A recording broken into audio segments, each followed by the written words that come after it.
ہر چیز میں اعتدال اسلام نے دیا ہے. اسلام کو آپ بیچ سے نکال دیں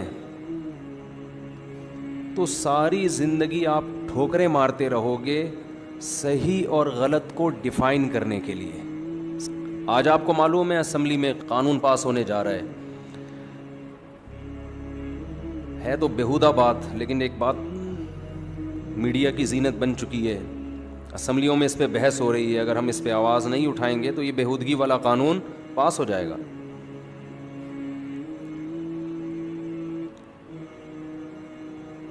غیر مسلموں کے ہاں اگر کوئی شخص یہ کہتا ہے میں فزیکلی وہ مرد ہو لیکن وہ یہ کہتے ہیں میرے اندر فیلنگ عورتوں والی ہیں, تو اس کو عورت مان لیا جاتا ہے. اس کو عورت, کیونکہ ان کے تو کوئی خدا رسول نہیں ہے نا, کوئی سمجھانے والا نہیں ہے, کوئی آسمانی علوم پر یقین نہیں رکھتے. کہتے ہیں ایک آدمی مرد اللہ نے بنا دیا لیکن وہ کہہ رہا ہے میں اندر سے کیا محسوس کرتا ہوں اپنے آپ کو عورت, تو مان لو کہ عورت ہے. اسلام اس دعوے کو قبول نہیں کرتا. اسلام کہتے ہیں تیری ایسی کی تیسی, تو آدمی ہے تو تجھے آدمی بن کے رہنا پڑے گا. اپنی فیلنگ کو تبدیل کر, فیلنگز تبدیل نہیں ہوتی, صبر کر, اس کے علاوہ تیرے پاس کوئی راستہ نہیں ہے. معاشرے کو خراب مت کر. ہماری اسمبلیوں میں اکثریت ان لوگوں کی ہے جو بیچارے مذہب سے تو آشنا نہیں ہیں, غیرت سے بھی فارغ ہیں.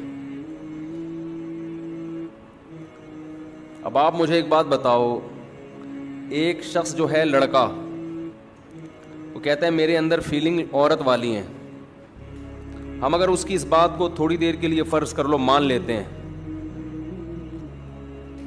تو قانون جو پاس ہونے کے لیے جا رہا ہے وہ یہ ہے کہ وہ نادرہ میں جا کے یہ کہے گا کہ میں دیکھنے میں آدمی ہوں لیکن حقیقت میں کیا ہوں, عورت. تو مجھے شناختی کارڈ میں میل کے بجائے مجھے کیا شو کیا جائے, فیمیل.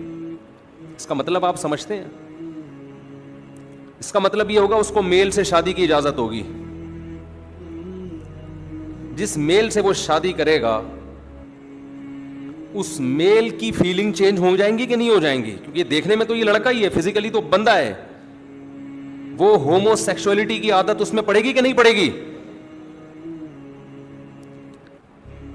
فرض کریں ان کی شادی ہو گئی, اس کا میاں ہو گیا خراب, اس کو لڑکوں کی عادت پڑ گئی, کیونکہ فزیکلی تو یہ مرد ہے.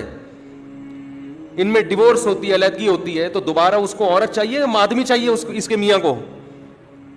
تو یہ قوم لوط علیہ السلام کا عمل, جس کی وجہ سے اللہ کو اتنا غضب آیا کہ پوری بستی کو اٹھا کے اللہ نے الٹا پٹخ کے دے مارا, اس عمل کو پروموٹ کرنے کا ایک بہترین ذریعہ ہے یا نہیں ہے؟ اٹھا کر پھینک دو باہر گلی میں, نئی تہذیب کے انڈے ہیں گندے. اس قانون کو ہم کسی قیمت پر بھی اپنے ملک میں برداشت نہیں کریں گے. اور یہ جو ہجڑے نما آدمی گھوم رہے ہیں, جو عورت بن کے گھوم رہے ہیں, فیس بک پہ لکھا کرو کمنٹس میں کہ تیری شکل پہ لعنت, 100 بار لعنت. تجھے اللہ نے مرد بنایا تھا, تجھے شرم نہیں آتی؟ ساڑی پہن کے گھوم رہا ہے, تو چوڑیاں پہن کے گھوم رہا ہے, لپسٹک لگا کے گھوم رہا ہے, بے شرم آدمی. اسلامی حکومت میں ان لوگوں کی سزا ہے, ان کو کھلے عام چھوڑنے کی اجازت نہیں ہے. حکومت پر لازم ہے کہ ان کو سزا دے.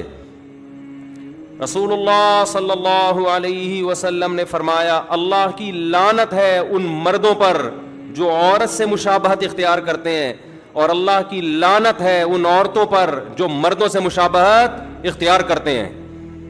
دیکھو اسلام نے اس بارے میں واضح ہدایات دی ہیں. ایک شخص جو مخنث ہے, نہ مرد ہے نہ عورت ہے, فزیکلی اس میں اگر مردانہ علامتیں زیادہ ہیں, اس کا مطلب یہ مرد ہے, اس میں عورت کی علامت کا ہونا ایک عیب ہے. وہ آپریشن کروا کے مکمل مرد بن سکتا ہے. سمجھ رہے؟ ایک عورت ہے لیکن اس میں کچھ مردانہ علامتیں بھی ہیں, نسوانی علامتیں, عورت والی علامتیں اس میں زیادہ ہیں. اس کا مطلب یہ تھی عورت لیکن ایک جسمانی عیب پیدا ہو گیا, مردوں والی علامتیں بھی آ گئیں, یہ آپریٹ کروا کے مکمل عورت بولو بن سکتی ہے. لیکن ایک فزیکلی مرد ہے, اس میں فزیکلی ساری مردوں والی علامتیں ہیں, اس کو اسلام عورت بننے کی اجازت نہیں دیتا. ایک عورت ہے جس میں عورت والی علامتیں ہیں, فیلنگ کی بیس پہ, فیلنگز, اس بیس پہ اس کو مرد بننے کی اجازت نہیں, اس کو اپنی فیلنگز چینج کرنی پڑیں گی. بچاؤ اپنی نسلوں کو اس عذاب سے, اس تباہی سے.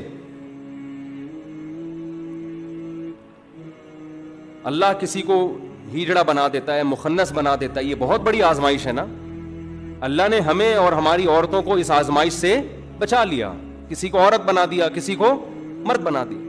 یہ کتنی بڑی ناشکری ہے کہ جس کو مرد بنایا وہ عورت بننے کی کوشش, اور جس کو عورت بنایا وہ مرد بننے کی کوشش.